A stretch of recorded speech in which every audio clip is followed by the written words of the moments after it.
አላገባሁም ከሷ በፊት ወልርቋት አንዲት ልጅ አለች በሰርቼ ቆርቤ ሆኖራለሁ ብቻዬና ልጆን ለመፈለግ ነው እኛ ጋር የመጡት ወንድ ነው ሴት ናት ሴት መቅደስ ሽብሩ መቼ ነው የተለያያችሁ እኔና አባቷ ተጣላ የ4 አመት ልጅ ሆነ ስንጣላ ትቻት ለአባቷ ወጣሁ ለሊት 11 ሰዓት ጠፍቻ አቡነ አረጋዊ ቤተክርስቲያን ገባሁ እግሩ አንድ ታጥፎ ነው የተወለደችው በ3 ቀን ጀምሬ እዛ ግን ቤት እየተመላለስኩ ነው ጅሷ ሳስሪያት ልክ 4 አመት ሲሆናት አሁን አድጋለች አትረግመኝም መሬትን በትክክል ረግጣለች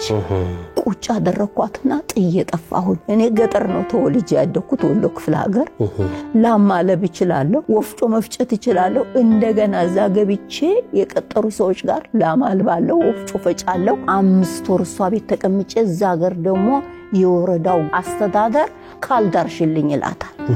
እንዲህ አሉ ስትለኝ እኔማ ከሳት ወጥቼ ልጄንም ጥዬ መጥቼ ሁለተኛ ባላላገባ አሁን ስንት አመት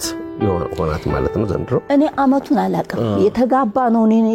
ከባለቤቴ ጋር በ69 አመት አምራታ ልጆ ሊፈልጉበት ወይ ሰው እንዲፈልግ ያረጉት አጋጣሚ አለ ሄድኩኝ እሺ ልጅቷን ይዞሱ ድሬዳዋ ሄደ ድሬዳዋ ተይዞ አዲስ አበባ ታስሮ ይመጣ እስር ቤት እንዳለ ይሞትና መዘጋጃ ይቀረው ስለዚህ አሁን ልጆ ድሬዳዋ እንዳለች ነው የሚያውቁት እርሱ የመጨረሻው ታሪክ